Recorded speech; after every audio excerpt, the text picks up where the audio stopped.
Closed captioning of this program is made possible by the Fireman's Fund Foundation.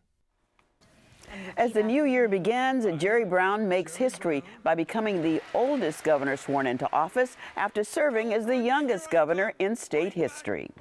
Outgoing Governor Arnold Schwarzenegger's final act creates controversy. Gavin Newsom delays his swearing in as lieutenant governor to handpick his replacement. And in Washington, Democrats and Republicans trade leadership roles. Norman Solomon on new challenges for progressive Democrats. Coming up next.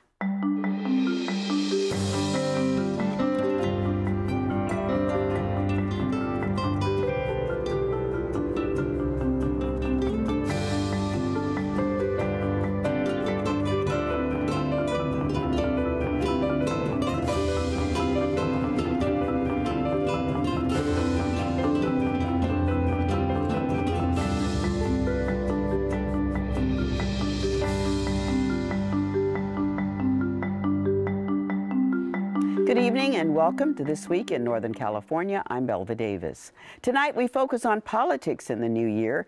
Joining me on our news panel are Rachel Gordon, City Hall reporter with the San Francisco Chronicle; Paul Rogers, environment writer for the San Jose Mercury News; and Scott Schaefer, host of the California Report on KQED Public Radio. Well, Scott Schaefer, this week Jerry Brown was sworn in as governor of the state, and he seemed to have lots of good ideas.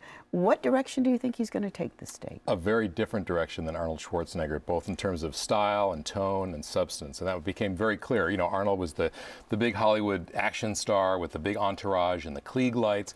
Jerry Brown is stripped down. He walks to work. He goes across the hall to meet with legislators. He walked across a few streets to go meet with some county officials this week to talk about realignment and the budget. And so he's much less imperial than Arnold, and very much hands-on. If you think about it, Jerry Brown has been in public life for his entire life. And it's hard to imagine a meeting that he's in where he doesn't know more about public policy and issues than everyone else in that room, especially with term limits these days. So it's going to be, I think, very hands-on, very substantive, and a little bit unpredictable. You know, on Friday he announced some serious cuts. He closed 3 field offices in Fresno, Riverside, San Diego, all counties he lost, by the way, in the election. He closed the office of First Lady. He's not going to have an education advisor. So he's going to be more of the person in charge. There's going to be fewer people around him, fewer bureaucrats kind of filtering the information that he gets, and so I think it's going to be very interesting. I just have to talk about one thing. You said he closed the office of First Lady, but he did appoint his wife special counsel. He did, and she is a very powerful, influential person. She was essentially in charge of the campaign. She was the gatekeeper. Ann Gust Brown is her name. She's a former attorney with the Gap. And by all accounts, she is going to be the go-to person, essentially the chief of staff in the governor's office, but she won't be paid. And she probably won't have a whole lot of staff now that they've closed that office. But she will be in, I think, on most important decisions and policy discussions. Scott, let me ask you about the Republicans in the equation of Jerry Brown. I mean, he did one thing that Republicans have been demanding, that's shrinking the size of government. I mean, he did it right off the bat. But he's also going to be demanding of them that they have to look at some new revenue sources and taxes. And we heard coming right out of the gate on the day he was sworn into office, if he wants us to raise taxes, he better think twice. Do you think, though, just with his demeanor, his style, he's saying, look, I'll give you this if you give me that there might be room for negotiation? Well, it depends what this and that are. You know, I mean, that's always the devil's in the details. But yeah, they're going to want something. It's unclear whether or not he needs any Republican votes to get the things on the ballot. He's going to be in June asking voters to extend some taxes that are scheduled to be rolled back. Income tax, sales tax, vehicle license fee, those kinds of things. So sure, the Republicans are going to want something, but you know, it's also, Jerry Brown is, first time around, and now as well, you're seeing he's very frugal. He's not someone who's going to be throwing money at problems. Of course, there is no money, but I don't think he's going to have any problem with rolling back demanding that unions roll back pensions and benefits and all kinds of things. So, well, you know, that may be the problem, though, right? This is a Democratic state. Every constitutional office holder is Democratic. They voted overwhelmingly for Brown. He beat Meg Whitman by 13%. And the legislature is dominated by Democrats. But he has a $28 billion deficit that he's going to try to cut. And that represents a third of the state's general fund. So he's going to have to do massive cuts to programs that Democrats hold dear. Schools, closing state parks, all the things that Arnold tried to do. And if he's going to have to get any Republican votes to put these tax increases on the ballot in a special election in June, they're going to demand a large pound of flesh, not only pension reform, maybe all kinds of other things, charter schools, privatization of a lot of government jobs. What's he going to do if his left says no, and then can he even get any taxes past the voters right now? Well, that just sounds really difficult. Yeah, as far as the taxes go, I mean, in the last election, voters rejected an $18 surcharge on the car tax to pay for state parks. I think one of the most important things Jerry Brown has to do in the coming months, and he has to do it by the time the special election happens, is to rebuild trust. I think voters are so disenchanted with Sacramento. I don't think they believe that things legislators say they're going to do with money, whether it's the car tax or gas tax, that they're going to do it. So I think he needs to rebuild that credibility so that when he goes to the voters in June, they have faith that what he's telling them is actually going to happen. Does Jerry Brown have sacred cows? Are there some things that he says, absolutely, we will not touch? The prisons, the schools, the parks, whatever the initiatives might be? Or do you think he's open to looking at remaking everything in the state? We don't know that yet. I think we'll know more on Monday. He's going to be releasing his budget, which of course will be the blueprint for everything that's going to happen in the coming year. He doesn't seem like a sacred cow kind of guy. I mean, we know that he cares deeply about the environment, and he's shown that this week with some of the appointments he made, former Assemblyman John Laird to head up the Resources Board, and keeping Mary Nichols on the California Air Resources Board. So we don't know yet, but it's not. I don't think we're in the kind of climate where you can have sacred cows. Everything's going to be on the table. Certainly prisons. I mean, the three biggest parts of the budget are education, prisons, and health and social services. All those things have to be up for discussion. Well, you're ending talking about some of the people that he's bringing into government. We're going to move now to the man who is just moving out of government, but he too brought some people into government. We're talking about Arnold Schwarzenegger, the outgoing governor. Part of his final act. And that was one of his more controversial acts of the 7 years he spent in office. In his final hours as governor, Governor Schwarzenegger issued a number of pardons and commutations. And one of them that really has drawn a lot of controversy was he reduced the sentence of a 21-year-old named Esteban Nunez. And Mr. Nunez stabbed a man from San Diego in the stomach in a fight 2 years ago. He pled guilty to attempted manslaughter, and he was sentenced to 16 years in prison. The governor commuted his sentence to 7 years, and it turns out that Mr. Nunez is the son of former Assembly Speaker Fabian Nunez, who was the author of AB 32, the global warming bill, which was Arnold's signature event. And a lot of people on the right and left said, how many other 21-year-olds who stabbed somebody in the stomach and then hid the evidence would Governor Schwarzenegger have pardoned? Isn't there a little confusion about that? Didn't someone die? And he was with another guy. Yeah, and the other guy, not the one who killed the person. Well, the guy who he stabbed didn't die. Hey, another guy was stabbed and died, and that guy was sentenced to even more. But they both went and tried to hide the evidence. So that was very controversial, and that's actually staining his legacy the same way that Bill Clinton's pardons, like financier Mark Rich and people like that, was a stain on the end of his term. Let me ask you, I mean, you say it's like, and it just so happens it was the son of this, it's like, does that surprise anyone? That's their ability to do as a as an office holder. That's what critics are saying is the problem, that Arnold came into office saying he was going to clean up Sacramento. He was going to blow up the boxes, stop this crazy deficit spending, bring common sense, and clean up the place. And he's leaving doing the same sort of cynical act that undercuts people's faith in politicians, the critics are saying. Now, in terms of his legacy, which a lot of people have been talking about this week, you can sort of sum it up, I think, in one sentence, which is green laws and red ink. Arnold will be known for the next 100 years in California as the governor who got California on track ahead of the rest of the United States to reduce greenhouse gases. He had landmark ocean policies to preserve fisheries.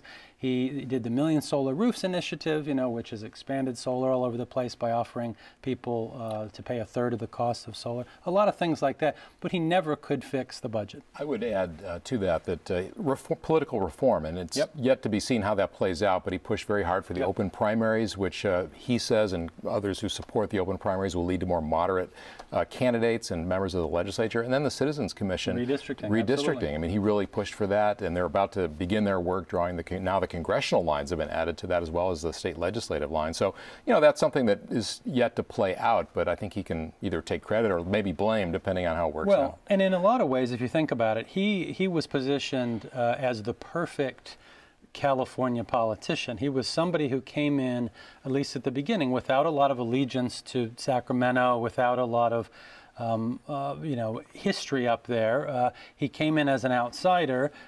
He was someone who was moderate on social issues, pro-environment, and he said conservative on the budget, which is where most voters are in the polls. But he chickened out, frankly, in his first year on the budget. Gray Davis handed him a $10 billion deficit. Arnold left office with a $28 billion deficit. Arnold left office with a 23% approval rating. Gray Davis left office recalled with the 22%, the same.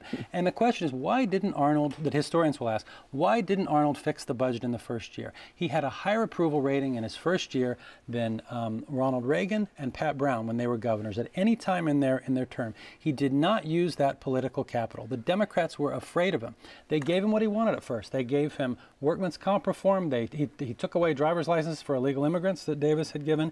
And then instead of making the hard cuts and raising taxes and fixing the budget, what he did, he put it all on the credit card with that $15 billion bond. The Democrats were afraid of him, but the Republicans didn't like him. I mean, he was really in a no-win situation. He came in as a moderate Republican in California, and we see that doesn't work too well if you want to get something done. He did not build coalitions with Republicans well or Democrats, and in the end, Republicans liked him less. Is it possible for anyone to build coalitions with a Republican bloc of votes that are solid as a piece of ice? Well, for much of Arnold's, for all of Arnold's tenure, you needed 2/3 to pass a budget. Now, you don't need 2/3 anymore to pass a budget. You still need it to raise taxes.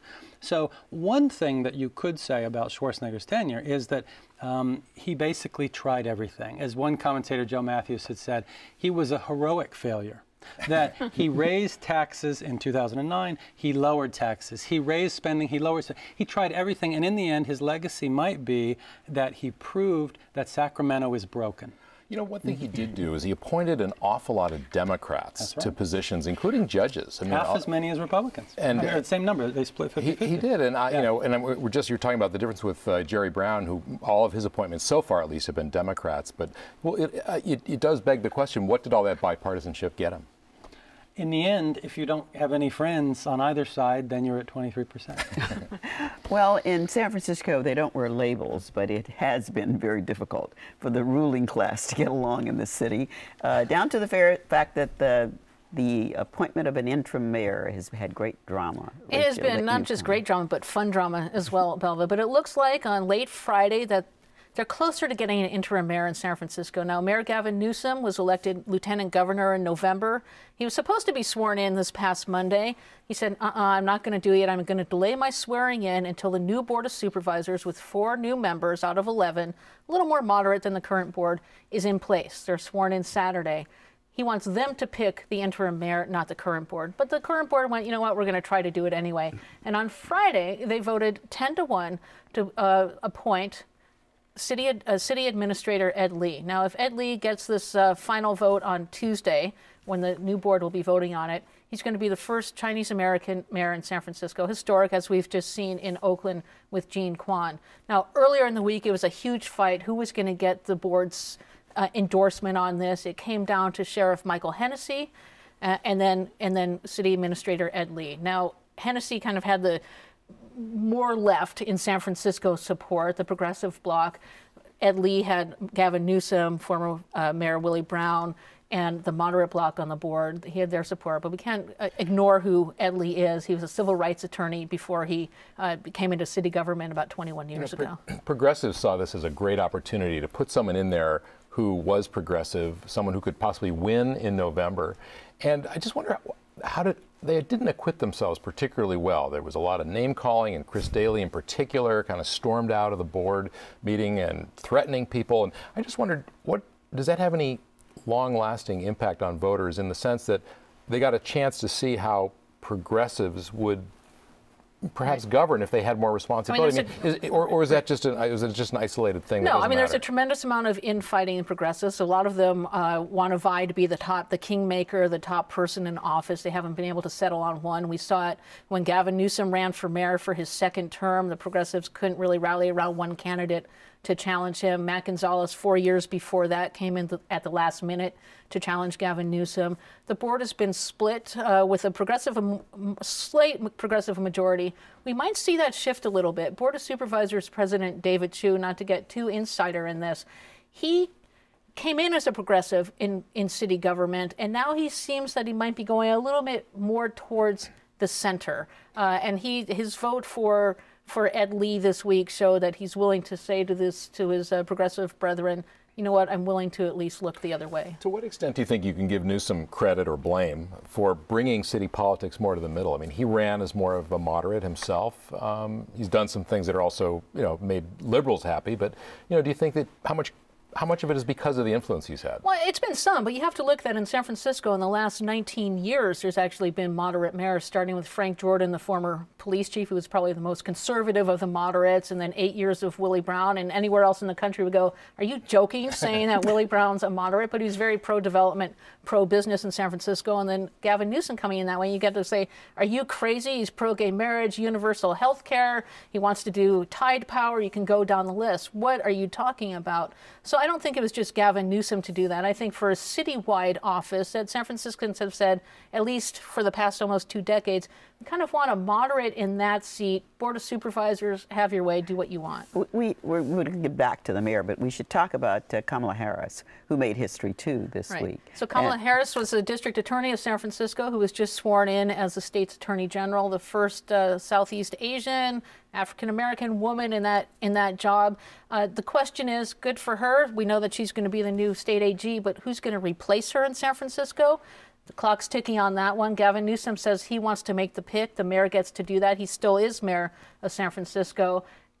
He's not saying who it will be at this point. He has a short list, and sometimes that short list has been shifting, but we think by Saturday, possibly Sunday, we might have the answer to that question. Does it strike you as odd that it's such a it seems to be a very difficult spot for him to fill?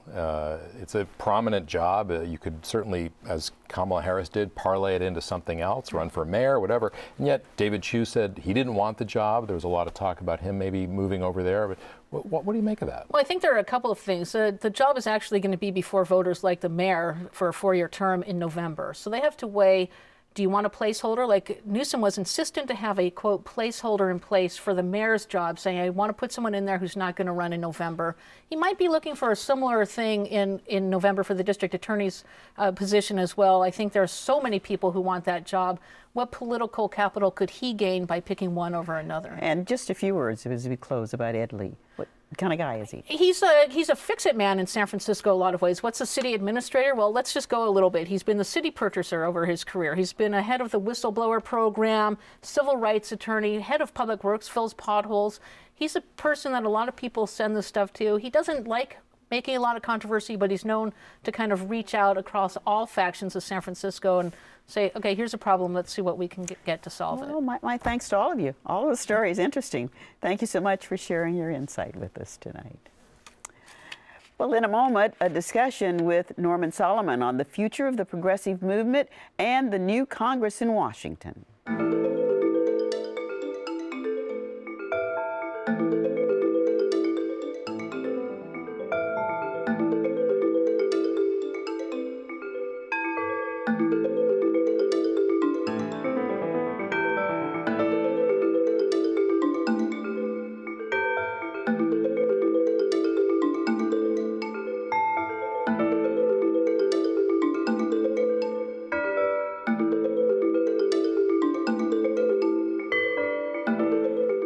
Well, this week, the new 112th Congress is convened in Washington, with Republicans taking control of the House by a wide margin and increasing their numbers in the Senate.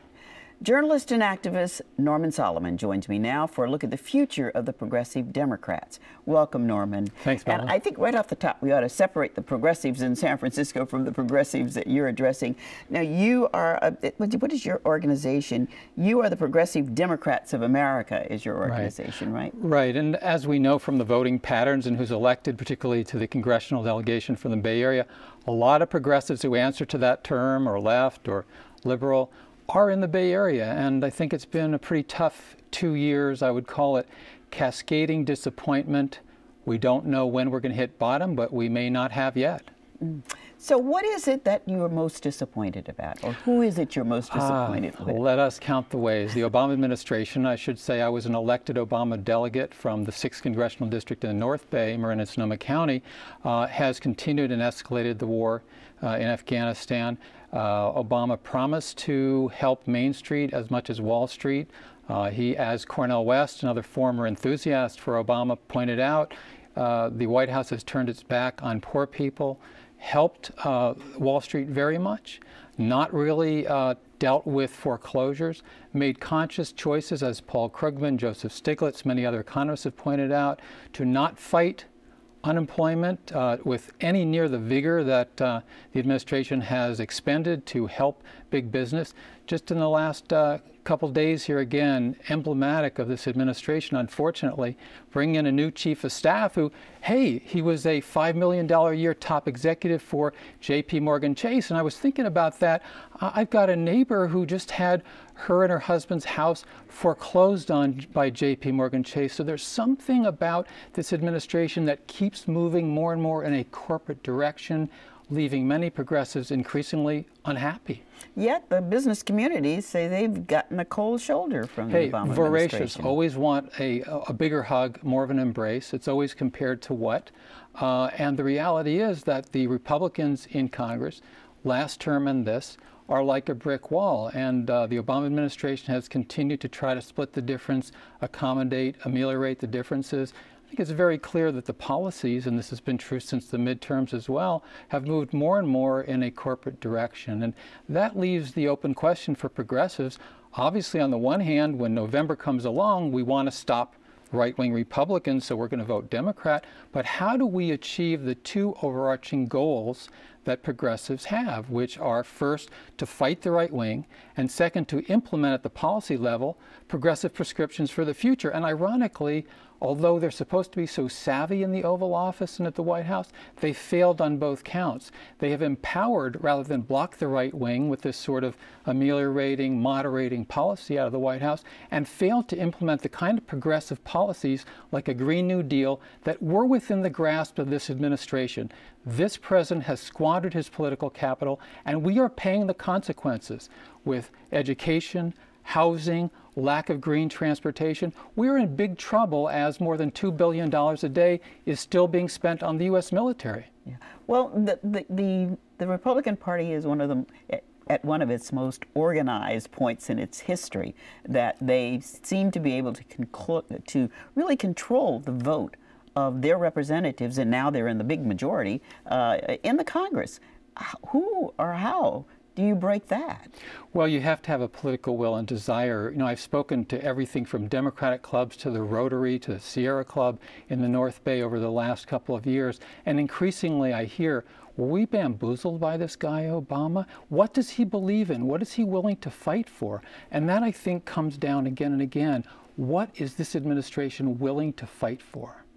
Well, what methods would you suggest that they use other than trying to do what the voters said and that seek compromise? Well, you know, unfortunately, a couple of years ago, when the Obama administration had a pretty solid majority in the House as well as the Senate, we had a lot of squandering of that political capital. And now Democrats generally behind the eight ball, and the congressional delegation from the Bay Area, which really reflects, I think, generally the politics of the region, for instance, Barbara Lee, Lynn Woolsey, to a significant extent, the former now Speaker Nancy Pelosi, hail from the progressive end of the spectrum, and yet they're somewhat muted by the fact that there's a Democrat in the White House. So I think we have an opportunity to speak more clearly, but progressives are realizing it's not going to come from the elected Democrats so much as those at the base who need to speak loudly and clearly. But if the progressives are disheartened to a degree, you've not said one good thing that Obama has done. Well, he's done a few good things, but it's always compared to what is possible and what our real goals are. And ironically, he hasn't really been able to blunt the right-wing charge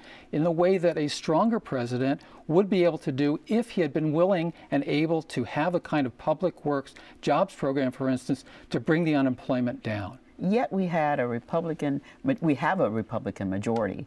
I mean, that no one could have thought of 2 years ago. What does that say about America and what it wants?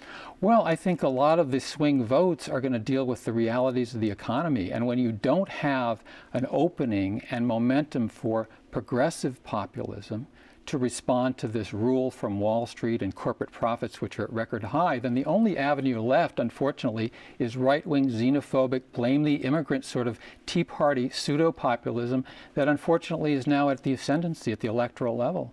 And where are you, the progressives? Well, I think we're retrenching and reorganizing. We've got a lot of work to do at the grassroots. And you think it's taking place? Oh yeah, we're doing the organizing. We're going to come roaring back in 2012. Ah, okay. Starting with the new delegates for the Democratic Convention, I suppose. That's what's going on now. Right. Thank you so much, Norman. We Thank really you. appreciate having you join us and getting a different perspective on the Obama administration. And that's all for tonight. Visit kqed.org/thisweek anytime to watch complete episodes and segments, subscribe to our newsletter and our podcast, and share your thoughts about the program. I'm Belva Davis. Good night.